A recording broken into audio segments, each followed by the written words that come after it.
ಪ್ರೀತಿಯ ಕೇಳುಗರೆ, ಹೇಗಿದ್ದೀರಾ? ಉಸಿರಾದೆ ನೀ ಜೀವಕ್ಕೆ ಮುಂದಿನ ಅಧ್ಯಾಯವನ್ನು ಅಭಿವ್ಯಕ್ತಿ ಕಥಾಲೋಕದಲ್ಲಿ ನಾನು ತೊಗೊಂಡು ಬಂದಿದ್ದೀನಿ.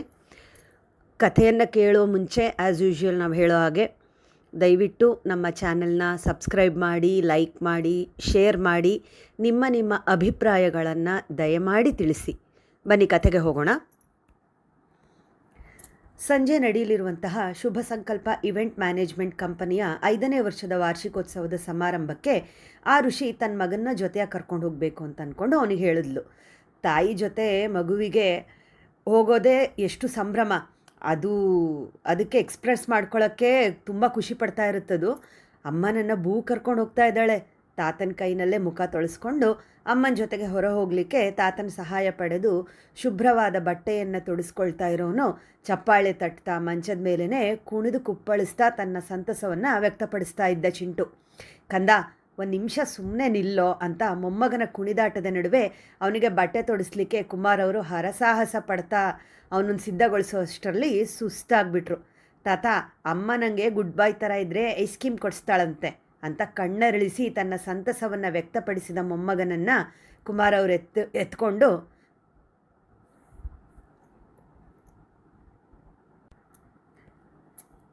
ನೂರು ಕಾಲ ಹೀಗೆ ಖುಷಿಯಾಗಿರು ಕಂದ ಅಂತ ನೀಟಾಗಿ ತಲೆ ಬಾಚಿಸ್ಕೊಂಡು ಮುದ್ದಾಗಿ ಕಾಣ್ತಿರೋ ಮೊಮ್ಮಗನ ಹಣೆಗೆ ಮುತ್ತಿಟ್ಟು ಮನಸಾರೆ ಮಗುವಿನ ಖುಷಿ ಸದಾ ಹೀಗೆ ಇರಲಿ ಅಂತ ಹಾರೈಸ್ತಾರೆ.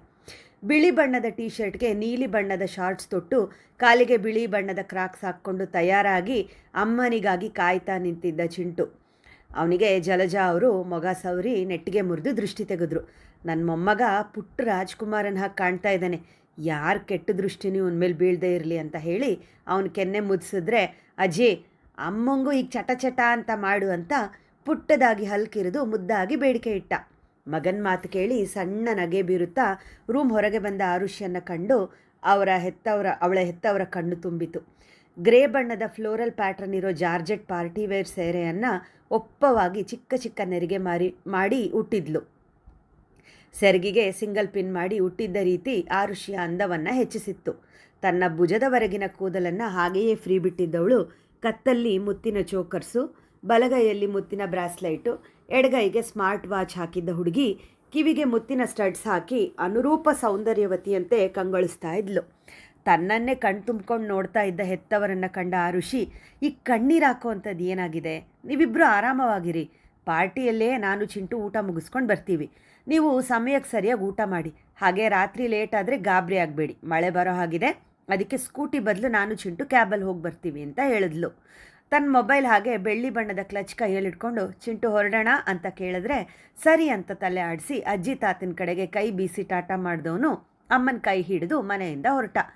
ಸ್ನೇಹಿತನ ಮನೆಯಿಂದ ಹೊರಟವನು ಮನೆಗೆ ಹೋಗೋ ದಾರಿಲಿ ತನ್ನ ತಂದೆ ತಾಯಿಗೆ ಅಂತ ಬಟ್ಟೆ ಹಾಗೆ ಹಣ್ಣುಗಳನ್ನ ಖರೀದಿ ಮಾಡಿ ಮನೆ ಸೇರುವಷ್ಟರಲ್ಲಿ ಓಜಸ್ಸಿಗಿಷ್ಟ ಅಂತ ಅವ್ರ ತಾಯಿ ಶಾರದಮ್ಮನವರು ಅಕ್ಕಿ ರೊಟ್ಟಿ ರಸವಾಂಗಿ ಮಾಡಿ ಮಗನ ದಾರಿಯನ್ನು ಕಾಯ್ತಾ ಬಾಗಿಲಲ್ಲೇ ನಿಂತಿದ್ರು. ಜಲಜಾ ಅವರ ಮನೆ ಬಾಗಿಲಿನ ಹೊಸ್ಲಿನ ಮೇಲೆ ಪುಟ್ಟ ರಂಗೋಲೆ ಹಾಕಿ ಸ್ನಾನದ ನಂತರ ದೇವರಿಗೆ ದೀಪ ಬೆಳಗಿ ಹಾಲ್ನ ಬಾಲ್ಕನಿಯಲ್ಲಿರೋ ತುಳಸಿಗೆ ಪೂಜೆ ಮಾಡಿ ನಂತರ ಹೊಸ್ಲಿಗೆ ಪೂಜೆ ಮಾಡಿದವರು ಎದುರು ಮನೆ ಬಾಗಿಲಲ್ಲಿ ಆತಂಕದ ಮುಖ ಮಾಡಿ ನಿಂತಿರೋ ಶಾರದಾ ಅವ್ರನ್ನ ಕಂಡು ಏನು ವಿಷಯ ಅಂತ ಕೇಳಬೇಕು ಅಂದ್ಕೊಂಡ್ರು. ಮಗಳ ಮಾತಿಗೆ ನೆನಪಿಸ್ಕೊಂಡು ಹಾಗೆ ಒಳಗೆ ಹೋದರು. ಆದರೂ ಮನಸ್ಸು ತಡಿದೆ ಹಿಂತಿರುಗಿ ಮನೆ ಹೊರಗೆ ಬಂದವರು, ಏನಾಯಿತು ಶಾರದಮ್ಮ, ಯಾಕೋ ಆತಂಕದಲ್ಲಿದ್ದೀರಾ ಅಂತ ಕೇಳಿದ್ರು. ಆಗಾಗ ಲಿಫ್ಟ್ ಕಡೆಗೆ ಕಣ್ಣು ಹಾಯಿಸ್ತಾ ಇದ್ದವರು, ಮಗ ನೆನ್ನೆ ಬೆಳಗ್ಗೆ ಕೆಲ್ಸಕ್ಕೆ ಹೋದವನು, ರಾತ್ರಿ ತಡ ಆಯಿತು ಅಂತ ಕೆಲಸ ಇದ್ದ ಕಡೆನೇ ಉಳ್ಕೊಂಡ, ಈಗ ಮನೆಗೆ ಬರ್ತಿದ್ದೀನಿ ಅಂತ ಫೋನ್ ಮಾಡಿದ್ದ, ಹಾಗಾಗಿ ಅವನ ದಾರಿ ಕಾಯ್ತಿದ್ದೀನಿ ಅಂತ ಹೇಳಿದ್ರು. ಅಜ್ಜಿ ಪೂಜೆ ಮಾಡಿ ಮುಗಿಸಿದ ಮೇಲೆ ನೈವೇದ್ಯಕ್ಕೆ ಇಟ್ಕೊಳ್ಳೋ ಕಲ್ಸಕ್ಕರೆ ಅಥವಾ ಉತ್ತುತ್ತೆಯನ್ನು ಮೊಮ್ಮಗನಿಗೆ ಕೊಡೋದು ರೂಢಿ ಮಾಡ್ಕೊಂಡಿರೋ ಕಾರಣ ಅದಕ್ಕಾಗೆ ಕಾಯ್ತಾ ಇದ್ದವನು ಅಜ್ಜಿ ಇಷ್ಟೊತ್ತಾದರೂ ಮನೆ ಹೊರಗೆ ಹಾಕಿದ್ದಾರೆ ಕುತೂಹಲ ತಣಿಸ್ಕೊಳ್ಳಿಕ್ಕೆ ಮನೆ ಬಾಗಿಲಿಗೆ ಓಡ್ ಬಂದ ಚಿಂಟು. ಅಜ್ಜಿ ಎದುರು ಮನೆಯವ್ರ ಜೊತೆ ಮಾತಾಡ್ತಾ ಇರೋದನ್ನು ಕಂಡು ಅಜ್ಜಿ ಮೇಲೆ ಅಮ್ಮ ಕೋಪ ಮಾಡ್ಕೊಂಡ್ರೆ ಅಂತ ಮೊದಲಿಗೆ ಭಯಪಟ್ಟರು.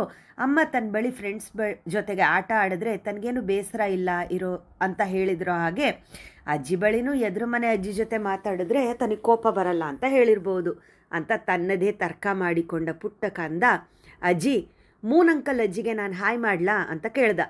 ಜಲಜಾ ಅವರು ಮೊಮ್ಮಗನ ಮಾತಿಗೆ ತಲೆ ಆಡಿಸಿ ಸರಿ ಅಂತ ಹೇಳಿದ್ದೆ ತಡ ಶಾರದಮ್ಮನವರ ಎದುರಿಗೆ ಹೋಗಿ ನಿಂತು, ಹಾಯ್ ಅಜ್ಜಿ, ಇವತ್ತು ಅಮ್ಮನನ್ನು ಬೂಕ್ ಕರ್ಕೊಂಡು ಹೋಗ್ತಾ ಇದ್ದಾರೆ, ಅಲ್ಲಿ ಐಸ್ ಕ್ರೀಮ್ ಕೊಸ್ತಾರೆ ಅಂತ ಸಂತಸವನ್ನು ವ್ಯಕ್ತಪಡಿಸಿದ.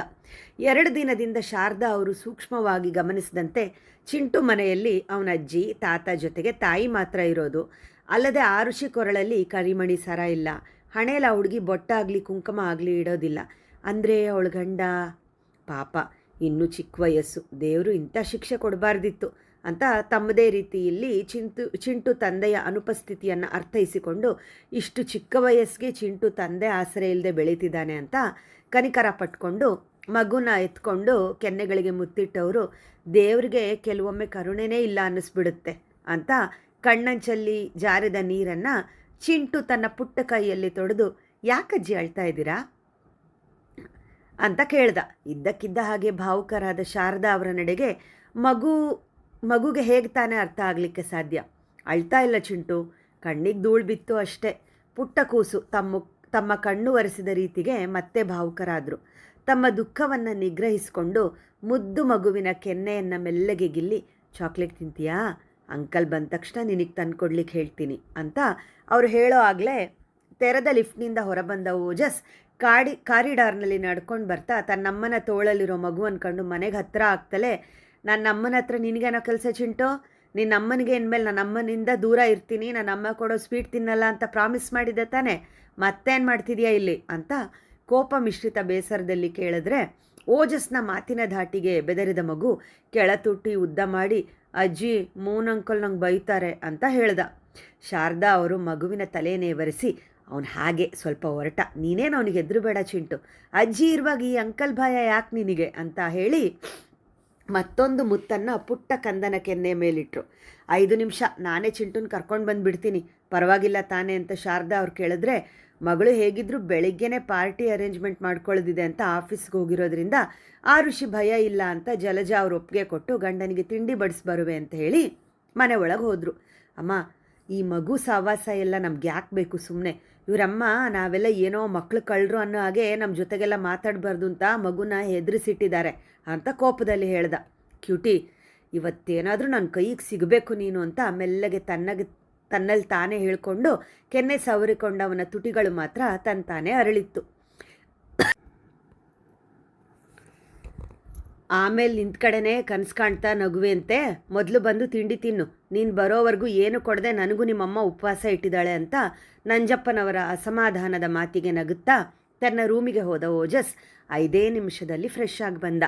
ಗಂಡ ಮಗನ ತಟ್ಟೆಗೆ ರೊಟ್ಟಿ ಬಡಿಸಿ ಚಿಂಟುಗೆ ಅಂತ ಬಿಸಿಯಾಗಿ ರೊಟ್ಟಿ ಮಾಡ್ಕೊಂಡು ಬರಲು ಶಾರದಾ ಅವರು ಅಡುಗೆ ಮನೆ ಸೇರಿಕೊಂಡ್ರೆ ಹಾಲ್ನ ದೊಡ್ಡ ಸೋಫಾದ ಮೇಲೆ ಪುಟ್ಟದಾಗಿ ಚಕ್ಕಲಂಬಕ್ಕಲ ಹಾಕಿ ಕೂತು ತನ್ನ ಎದುರಿಗೆ ಇರುವ 2 ಸಿಂಗಲ್ ಸೋಫಾಗಳ ಮೇಲೆ ರೊಟ್ಟಿ ತಿನ್ನುತ್ತಿರುವ ಅಪ್ಪ ಮಗನನ್ನು ನೋಡ್ತಾ ಇದ್ದರೆ ಚಿಂಟು ಕಡೆಗೆ ಓಜಸ್ ಲೊಟ್ಟೆ ಅಂತ ತೋರು ಬೆರಳನ್ನು ಆಡಿಸಿ ಅಣಕಿಸಿದ ರೀತಿಗೆ ನಂಜಪ್ಪ ಅವರಿಗೆ ಮಗನ ತಲೆ ಮೊಟಕುವಷ್ಟು ಕೋಪ ಬಂದಿತ್ತು. ಆದರೆ ಹಾಗೆ ಮಾಡಲಾಗದೆ ಮಡದಿಯನ್ನು ಕೂಗಿ, ಪಾಪ ನಮಗೆ ತಿಂಡಿ ಕೊಟ್ಟು ಆ ಮಗುನ ಹಾಗೆ ಕೂರಿಸಿದೆಯಲ್ಲೇ, ನಮ್ಮನ್ನೇ ಹೇಗೆ ಪಿಳಿ ನೋಡ್ತಾ ಇದೆ ನೋಡು ಅಂತ ಹೇಳಿದ್ರೆ ಚಿಂಟುನ ಎತ್ಕೊಂಡು, ಕ್ಷಮಿಸು ಚಿಂಟು, ನಿನಗೆ ಅಂತ ಬೇರೆ ಬಿಸಿ ಬಿಸಿ ರೊಟ್ಟಿ ಮಾಡ್ತಾ ಇದ್ದೆ, ಬಾ ಹೋಗಿ ಪ್ಲೇಟಿಗೆ ಹಾಕ್ಕೊಂಡು ಬರೋಣ, ಹಾಗೆ ನಿನಗೆ ಗೊಜ್ಜು ಖಾರ ಹಾಕ್ಬೋದು, ಬೆಣ್ಣೆ ಜೊತೆ ತಿನ್ನಿಸ್ತೀನಿ ಅಂತ ಹೇಳಿದ್ರೆ ತಕ್ಷಣ ಓಜಸಮ್ಮ ನನಗೂ ಬೆಣ್ಣೆ ಬೇಕು ಅಂತ ಹೇಳ್ದ. ಬೇಕಾದರೆ ಎದ್ದೋಗಿ ಹಾಕ್ಕೋ, ನಿನ್ನ ಅಮ್ಮನಿಗೂ ವಯಸ್ಸಾಯಿತು, ನೀನು ಕೂತ್ ಕಡೆನೇ ಸೇವೆ ಮಾಡೋಕ್ಕೆ ಅವಳ ಕೈಲೂ ಆಗಲ್ಲ ಅಂತ ಹೇಳಿದ್ರೆ ಮುಖ ದುಮ್ಮಿಸ್ಕೊಂಡವನು, ಯಾರೋ ಬೇರೆಯವ್ರ ಮನೆ ಮಗುಗೆ ಬಿಸಿ ರೊಟ್ಟಿ ಬೆಣ್ಣೆ, ಅದೇ ನನಗೆ ಯಾವಾಗಲೂ ಮಾಡಿಟ್ಟು ಆರಿ ಹೋಗಿರೋ ತಣ್ಣಗಾಗಿರೋ ರೊಟ್ಟಿ, ಹೆತ್ತವರೇ ಹೀಗೆ ಮೋಸ ಮಾಡಿದ್ರೆ ನಾನೆಲ್ಲಿಗೆ ಹೋಗಬೇಕು ಅಂತ ಇಲ್ಲದ ಬೇಸರ ನಟಿಸುತ್ತಾ ಇರುವ ಮಗನ ಕಡೆಗೆ ಅವನ ತಂದೆ ತಾಯಿ ಗಮನ ಕೊಡದೆ ತಮ್ಮ ಪಾಡಿಗೆ ಚಿಂಟುನ ಉಪಚರಿಸುವಲ್ಲಿ ಬ್ಯುಸಿಯಾದರು. ತಿಂಡಿ ತಿಂದು ತಟ್ಟೆಲೆ ಕೈ ತೊಳೆದು ಅದನ್ನು ಹಾಲಲ್ಲಿರೋ ಟೀಪಾಯಿ ಮೇಲಿಟ್ಟು ರೂಮಿಗೆ ಎದ್ದು ಹೋದ ಓಜಸ್ನ ಹಿಂದೆಯೇ ಅವನ ರೂಮಿಗೆ ಹೋದ ಚಿಂಟು, ಮೂನಂಕಲ್ ಕಾಫಿ ಬೇಕಾ ಅಜ್ಜಿ ಕೇಳಕ್ಕೆ ಹೇಳಿದ್ರು. ತನ್ನ ರೂಮಿಗೆ ಬಂದಿರೋ ಪುಟ್ಟ ಕಂದನ ಕಡೆಗೆ ಕೋಪದ ನೋಟ ಬೀರಿ ನನಗೇನು ಬೇಡ ಅಂತ ಹೇಳಿ ಮಂಚದ ಮೇಲೆ ಬೋರ್ಲು ಬಿದ್ಕೊಂಡ. ಓಜಸ್ ತಂದೆ ತಾಯಿ ಚಿಂಟು ಜೊತೆಗೆ ಸಾಕಷ್ಟು ಸಮಯ ಕಳೆದ್ರು. ಮಗುವಿನ ಮುಗ್ಧತೆ ಜೊತೆಗೆ ಅವನು ಆಡುವ ಪ್ರಬುದ್ಧ ಮಾತುಗಳು ಆ ಹಿರಿ ಜೋಡಿಯನ್ನು ಮಂತ್ರಮುಗ್ಧರನ್ನಾಗಿಸಿತ್ತು. ಶಾರದಾ ಅವರು ತುಂಬ ಸಮಯ ಆಗಿದೆ ಅಂತ ಒಲ್ಲದ ಮನಸ್ಸಿನಿಂದಲೇ ಚಿಂಟುನ ಅವ್ರ ಮನೆ ಕರ್ಕೊಂಡು ಹೋಗಿ ಬಿಟ್ಟು ಬಂದವರು ಗಂಡನ ಬಳಿ ಮಗು ಬಗ್ಗೆನೇ ಮಾತಾಡ್ತಾ ಉಳಿದ್ರು. ಸಂಜೆ ಸೈಟಿಗೆ ಹೋಗಲಿಕ್ಕೆ ತಯಾರಾಗುತ್ತಿದ್ದ ಓಜಸ್ ಮನಸ್ಸಿನ ತುಂಬ ವಿಚಿತ್ರ ಭಾವನೆ. ಚಿಂಟು ಅಮ್ಮನ ಬಗ್ಗೆ ಎಷ್ಟು ಕೋಪ ಇದೆಯೋ ಅವಳನ್ನು ನೆನೆಯುತ್ತಲೇ ಹೃದಯದಲ್ಲಿ ಅರಿಯದ ಸಣ್ಣ ಪುಳಕ ಎದ್ದು ಮೊಗದಲ್ಲಿ ತಂತಾನೇ ನಗು ಅರಳ್ತಾ ಇತ್ತು. ಹತ್ತೆರಿಕೆ, ಈ 1.5 ವರ್ಷದಲ್ಲಿ ಅದೆಷ್ಟು ಬ್ಯೂಟಿ ಸ್ವೀಟಿ ನಾಟಿಗಳನ್ನ ಡೇಟ್ ಮಾಡಿಲ್ಲ ನಾನು. ಆದರೆ ಈ ಕ್ಯೂಟಿ ಥರ ಯಾರೂ ನನ್ನ ತಲೆ ಕೆಡಿಸಿಲ್ಲ. ಮನುಷ್ಯನ ಬುದ್ಧಿನೇ ಹೀಗಲ್ವಾ, ಕೈಗೆ ಎಟುಕದ ವಸ್ತು ಮೇಲೆಯೇ ಮೋಹ ಜಾಸ್ತಿ. ಅದೇ ಬಳಿ ಇರೋ ಬೆಲೆ ಕಟ್ಟಲಾಗದ ಸಂಪತ್ತನ್ನು ಕಾಲು ಕಸದಂತೆ ಕಾಣ್ತಾನೆ ಅಂತ ಹೇಳಿಕೊಂಡವನ ಅಂತರಾತ್ಮ, ನಿನ್ನ ತಂದೆ ತಾಯಿನ ನೀನು ಹೀಗೆ ಕಡೆಗಣಿಸ್ತಾ ಇದೆಯಲ್ಲ ಹಾಗೆ ತಾನೇ ಅಂತ ವ್ಯಂಗ್ಯವಾಡಿತು. ನಾನ್ಸೆನ್ಸ್, ನಾನೇನು ನನ್ನ ಅಪ್ಪ ಅಮ್ಮನ ಕಡೆಗಣಿಸ್ತಾ ಇಲ್ಲ. ಅವರ ಆಸೆಯಂತೆ ಮದುವೆ ಆಗ್ಲಿಕ್ಕೆ ನನಗಿಷ್ಟ ಇಲ್ಲ. ಅಲ್ಲದೆ ಊರಲ್ಲಿದ್ದರೆ ಜಾನಿ ತುಂಬ ನೆನಪಿಗೆ ಬರ್ತಾನೆ. ಅದಕ್ಕೆ ತಾನೇ ಊರಲ್ಲಿ ಅಪ್ಪ ಅಮ್ಮ ಚಿಕ್ಕಪ್ಪ ಚಿಕ್ಕಮ್ಮ ಅವ್ರ ಮಕ್ಕಳು ಮೊಮ್ಮಗಳು ಅಂತ ತುಂಬ ಕುಟುಂಬ ಇದ್ದರೂ ಇಲ್ಲಿ ಬಂದು ಹೀಗೆ ಒಂಟಿಯಾಗಿ ಜೀವನ ನಡೆಸಿರುವಂತಹ ದುಸ್ಸಾಹಸಕ್ಕೆ ಕೈ ಹಾಕಿರೋದು. ಆದರೆ ಅಪ್ಪ ಅಮ್ಮಂಗೆ ನನ್ನ ಕಷ್ಟ ಅರ್ಥನೇ ಆಗ್ತಾ ಇಲ್ಲ. ಅಪ್ಪ ಅಂತೂ ಊರಿಗೆ ವಾಪಸ್ ಬಾ, ಇಲ್ಲ ಇಲ್ಲೇ ಉಳಿತೀಯ ಅಂದರೆ ಮದುವೆ ಆಗೋಕ್ಕೆ ಒಪ್ಪಿಗೆ ಕೊಡು ಅಂತ ಹಠ ಹಿಡಿದು ಕೂತಿದ್ದಾರೆ. ವಾಪಸ್ ಊರಿಗಂತೂ ಹೋಗಲ್ಲ, ಬೇಕಾದರೆ ಮದುವೆಗೆ ಒಪ್ಪಿಗೆ ನೋ ವೇ. ಅಪ್ಪನ ಎಮೋಷನಲ್ ಮಾತುಗಳಿಗೆ ಮರಳಾಗಿ ನಾನು ಜಾನಿ ಥರ ಹಲ್ಲಕ್ಕೆ ಬೀಳಬಾರ್ದು. 2 ವರ್ಷದ ಹಿಂದೆ ಹೀಗೇನೆ ಅಲ್ವಾ, ಮದುವೆ ಆಗು ನೀನು ಉದ್ಧಾರ ಆಗ್ತೀಯ ಅಂತ ಜಾನಿಗೆ ಚಿಕ್ಕಪ್ಪ ಚಿಕ್ಕಮ್ಮ ಬಲವಂತ ಮಾಡಿ ಧಾಮ್ ಧೂಮ್ ಅಂತ ಮದುವೆ ಮಾಡಿದ್ರು. ಆಮೇಲೆ ಏನಾಯಿತು, ಮದುವೆ ಆಗ 6 ತಿಂಗಳು ಕಳೆದಿತ್ತು ಅಷ್ಟೇ. ಅವನು ನಮ್ಮ ತೋಟದಲ್ಲಿ ಹೆಣ ಹಾಕಿ ಸಿಕ್ದ. ಮೃತದೇಹವನ್ನು ಪರೀಕ್ಷೆ ಮಾಡಿದ ಡಾಕ್ಟರ್ ಅವನು ಕೀಟನಾಶಕ ಕುಡಿದು ಆತ್ಮಹತ್ಯೆ ಮಾಡ್ಕೊಂಡು ಸತ್ತಿದ್ದಾನೆ ಅಂತ ರಿಪೋರ್ಟ್ ಕೊಟ್ಟ ಕಾರಣ ಪೊಲೀಸ್ನವರು ಸಹ ಯಾವುದೇ ಕೇಸ್ ಬುಕ್ ಮಾಡಿಕೊಳ್ಳಿಲ್ಲ. ಜಾಣಿಗೆ ವಿಷ ಕುಡಿದು ಸಾಯೋ ಕರ್ಮ ಆದರೂ ಏನು ಬಂದಿತ್ತು? ಜೀವನದಲ್ಲಿ ಅವನಿಗೆ ಯಾವ ಕೊರತೆಯೂ ಇರಲಿಲ್ಲ. ಆಸ್ತಿ ಪಾಸ್ತಿ ಹಣ ಆರೋಗ್ಯ, ಕೊನೆಗೆ ಲುಕ್ಸ್ನಲ್ಲಿಯೂ ಸಹ ಅವನಿಗೆ ದೇವರು ಯಾವುದೇ ರೀತಿ ಮೋಸ ಮಾಡಿರಲಿಲ್ಲ. ಆದರೆ ಹಾಗೆ ನಿಗೂಢವಾಗಿ ಅವನು ಆತ್ಮಹತ್ಯೆ ಮಾಡ್ಕೊಂಡಿದ್ದಾದರೂ ಯಾಕೆ? ಸಾಯುವಾಗ ಯಾರಾದರೂ ಸರಿ ಒಂದು ಡೆತ್ ನೋಟ್ ಬರೀತಾರೆ. ಆದರೆ ಜಾನಿ ಅಂದು ಬೆಳಗ್ಗೆ ತಿಂಡಿ ಸಹ ತಿನ್ನದೆ ಮನೆಯಿಂದ ಬೈಕ್ ಏರಿ ಅವನು ತೋಟಕ್ಕೆ ಹೋಗಿದ್ದ. ಅರ್ಧ ದಿನ ಕಳೆದಿತ್ತು. ತೋಟದಲ್ಲಿ ಕೆಲಸ ಮಾಡೋ ಆಳು ಕಾಳಿಂಗನಿಂದ ಜಾನಕಿರಾಮನ ಸಾವಿನ ಸುದ್ದಿ ಕಿವಿ ಮುಟ್ಟಿತ್ತು.